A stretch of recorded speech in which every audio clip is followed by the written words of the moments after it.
Hi dear beautiful viewers, welcome back to my channel. Friends, ಎಲ್ಲರೂ ಹೇಗಿದ್ದೀರಾ? I hope ಎಲ್ಲರೂ ಚೆನ್ನಾಗಿದ್ದೀರಾ ಅಂತ ಅನ್ಕೋತೀನಿ.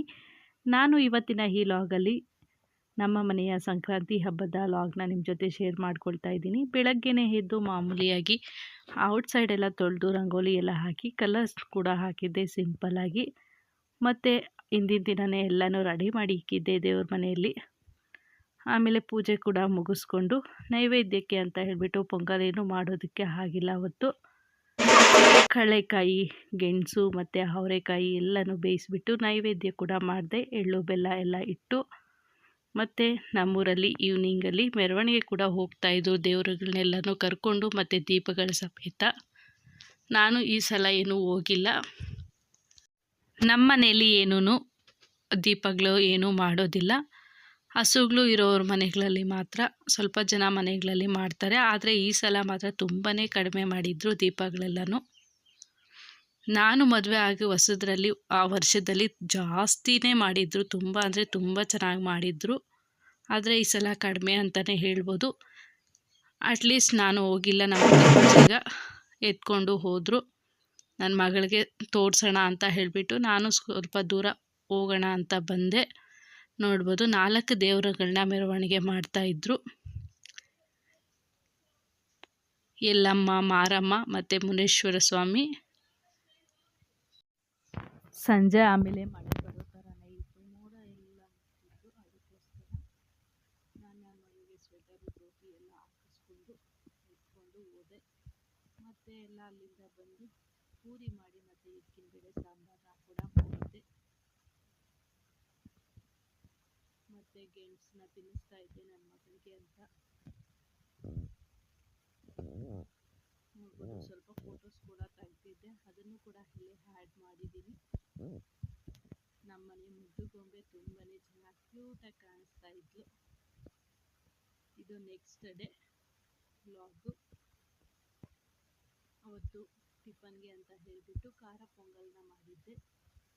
ನಾನು ಸ್ವಲ್ಪ ಖಾರ ಪೊಂಗಲ್ನ ಅಪರೂಪ ಮಾಡೋದು, ಯಾಕಂದರೆ ಮನೆಯಲ್ಲಿ ಎಲ್ಲರೂ ಇದ್ದಾಗಲೇ ನಾನು ಮಾಡೋದು. ಮತ್ತು ಮಧ್ಯಾಹ್ನನೇ ಚಿಕನ್ ಸಾಂಬಾರನ್ನ ಕೂಡ ಮಾಡ್ತಾಯಿದ್ದೆ.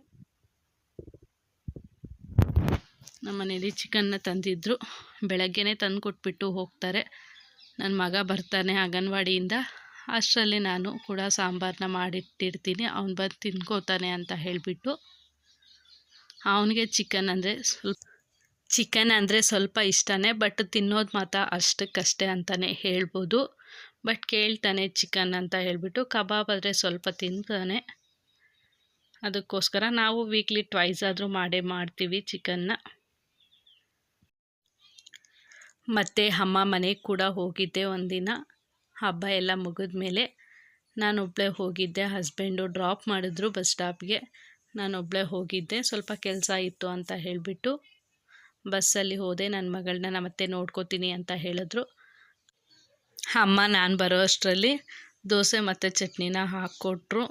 ಆಮೇಲೆ ತಿಂದೆ. ಅಮ್ಮ ಪ್ರೀತಿಯಿಂದ ಕೊಡ್ತಾರೆ ಅಲ್ವಾ, ಅದರಲ್ಲಿ ತುಂಬಾ ಪ್ರೀತಿ ಅನ್ನೋದು ಇರುತ್ತೆ ಅಂತಲೇ ಹೇಳ್ಬೋದು. ಹಸುವಿಲ್ಲದೆ ಇರಿದ್ರೂ ಹಸುವು ಆಗುತ್ತೆ ಆ ಟೈಮಲ್ಲಿ. ಮತ್ತು ನಮ್ಮ ಭಾವದ ಬರ್ತ್ಡೇ ಕೂಡ ಇತ್ತು ಅವತ್ತು. ನಮ್ಮ ಅಕ್ಕ ಪಾಯಸನೂ ಮಾಡಿಕ್ಬಿಟ್ಟು ಹೋಗಿದ್ರು, ಮತ್ತು ಪಾಯಸನೂ ಕುಡಿದೆ. ನೋಡ್ಬೋದು, ಒಂದು 2 hours ಇರಲಿಲ್ಲ.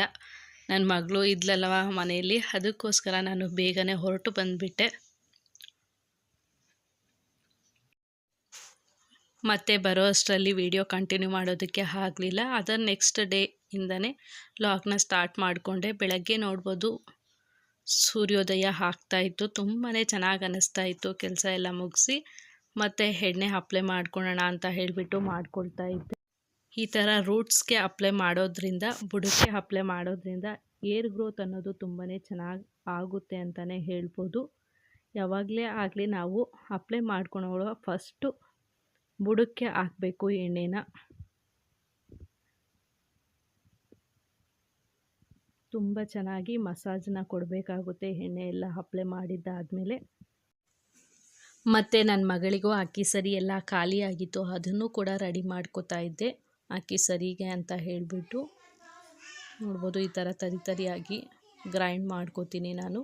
ಅಗದು ತಿನ್ನೋದು ರೂಢಿ ಆಗಲಿ ಅಂತಲೇ ಎಲ್ಲನೂ ರೆಡಿ ಮಾಡ್ಕೊಳೋ ಅಷ್ಟರಲ್ಲಿ ಸ್ವಲ್ಪನೇ ರೆಡಿ ಮಾಡಿಕೊಂಡ್ರೆ ಅಷ್ಟರಲ್ಲಿ ನನ್ನ ಮಗಳು ಎದ್ದೇ ಬಿಟ್ಲು. ಅಳ್ತಾ ಇದ್ಲು, ಅದಕ್ಕೋಸ್ಕರ ಬಂದೆ.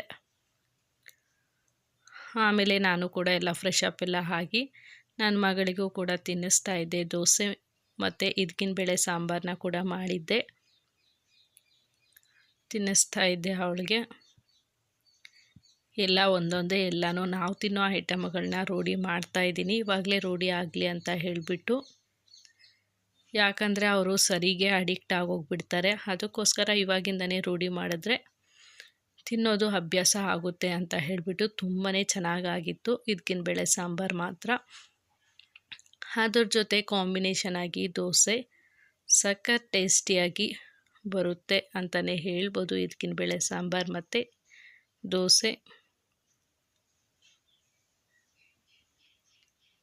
ನನ್ನ ಮಗನಿಗೆ ಡಿಫ್ರೆಂಟಾಗಿ ಹಾಕ್ಕೊಡ್ಬೇಕು. ದೋಸೆ ತುಂಬ ಇಷ್ಟಪಟ್ಟು ತಿಂತಾನೆ. ಮಾಮೂಲಿಯಾಗಿ ಹಾಕ್ಕೊಟ್ರೆ ಅವನಿಗಿಷ್ಟ ಆಗೋದಿಲ್ಲ. ಅವನು ಇನ್ಶಿಯಲ್ಲಾಗಲಿ ಅವನ ತಂಗಿ ಇನ್ಶಿಯಲ್ಲಾಗಲಿ ಹೆಸರಿನ್ಶಿಯಲ್ಲಾಗಲಿ ಹಾಕ್ಕೊಡ್ಬೇಕು, ಆವಾಗ ಇಷ್ಟಪಟ್ಟು ತಿಂತಾನೆ. ಮತ್ತು ಒಂದು ಕಡೆ ಸರಿ ಕೂಡ ಮಾಡ್ಕೋತಾ ಇದ್ದೆ, ಅಕ್ಕಿ ಸರಿನ. ಅವಾಗೆ ದೋಸೆ ತಿಂದಿದ್ಲು, ಅದಕ್ಕೆ ಸ್ವಲ್ಪ ಅಕ್ಕಿ ಸರಿನ ಮಾಡಿ ತಿನ್ನಿಸೋಣ ಅಂತ ಹೇಳಿಬಿಟ್ಟು ಅದು ಕೂಡ ರೆಡಿ ಮಾಡ್ಕೋತಾ ಇದ್ದೆ. ರೆಡಿ ಮಾಡಿಕೊಂಡು ಒಂದು ಕಡೆ ತಿನ್ನಿಸ್ಕೊಂಡು ಮತ್ತು ನನ್ನ ಮಗನಿಗೆ ದೋಸೆ ಹಾಕ್ಕೊಟ್ಟಿದ್ದೆ. ಅವನ ಪಾಡ್ಗೆ ಅವನು ತಿಂತಾಯಿದ್ದ. ಮತ್ತು ನನ್ನ ಮಗ ಎಲ್ಲ ತಿಂದು ಅವನು ಕೂಡ ಅಂಗನವಾಡಿಗೆ ಹೋದ. ಮತ್ತು ನನ್ನ ಮಗಳು ಕೂಡ ಮಲಕ್ಕೊಂಡ್ಳು. ನಾನು ಟಿಫನ್ ಎಲ್ಲ ಮುಗಿಸ್ಕೊಂಡು ಮತ್ತು ಮಿಕ್ಸಿಗೆ ಹಾಕ್ಕೊಂಬಿಡೋಣ ಅಂತ ಹೇಳಿಬಿಟ್ಟು ಅಕ್ಕಿ ಸರಿನ ಹಾಕ್ಕೋತಾ ಇದ್ದೆ. ನಾನು ಈ ಥರ ಜಾಸ್ತಿ ಎಲ್ಲ ಇದ್ದರೆ ಕೆಳಗಡೆ ಕೂತ್ಕೊಂಡು ಆರಾಮಾಗಿ. ನನಗೆ ನಮ್ಮ ಅತ್ತೆ ಇರೋದ್ರಿಂದ ತುಂಬಾ ಹೆಲ್ಪ್ ಆಗುತ್ತೆ. ಯಾಕಂದರೆ ಮಕ್ಕಳನ್ನ ನೋಡ್ಕೊಳೋದು ಅಷ್ಟೊಂದು ಈಸಿ ಅಲ್ಲ ಅಂತಲೇ ಹೇಳ್ಬೋದು. ಇಬ್ಬರಿಬ್ಬರು ಮಕ್ಕಳನ್ನ ಸುಧಾರಿಸೋದು ತುಂಬಾ ಕಷ್ಟ ಆಗುತ್ತೆ. ನಮ್ಮ ಅತ್ತೆ ಮಕ್ಕಳನ್ನ ನೋಡ್ಕೋತಾನೆ ಮತ್ತು ಮನೆ ಕೆಲಸ ಕೂಡ ಹೆಲ್ಪ್ ಮಾಡ್ತಾರೆ. ಅದಕ್ಕೋಸ್ಕರ ನನಗೂ ಕೂಡ ಈಸಿ ಆಗುತ್ತೆ ಅಂತಲೇ ಹೇಳ್ಬೋದು. ಮತ್ತು ಎಲ್ಲ ಕೆಲಸ ಆದಮೇಲೆ ಗ್ರಾಸರಿ ಕೂಡ ಜೋಡಿಸ್ಕೊಳೋದಿತ್ತು, ಅದನ್ನು ಕೂಡ ಎಲ್ಲನೂ ಜೋಡಿಸ್ಕೊಳ್ತಾ ಇದ್ದೆ. ನೋಡಿದ್ರಲ್ಲ ಫ್ರೆಂಡ್ಸ್, ಇದಾಗಿತ್ತು ಇವತ್ತಿನ ಈ ವಿಡಿಯೋ. ಐ ಹೋಪ್ ಈ ವಿಡಿಯೋ ಇಷ್ಟ ಆಗಿದೆ ಅನ್ಕೋತೀನಿ. Thank you for watching.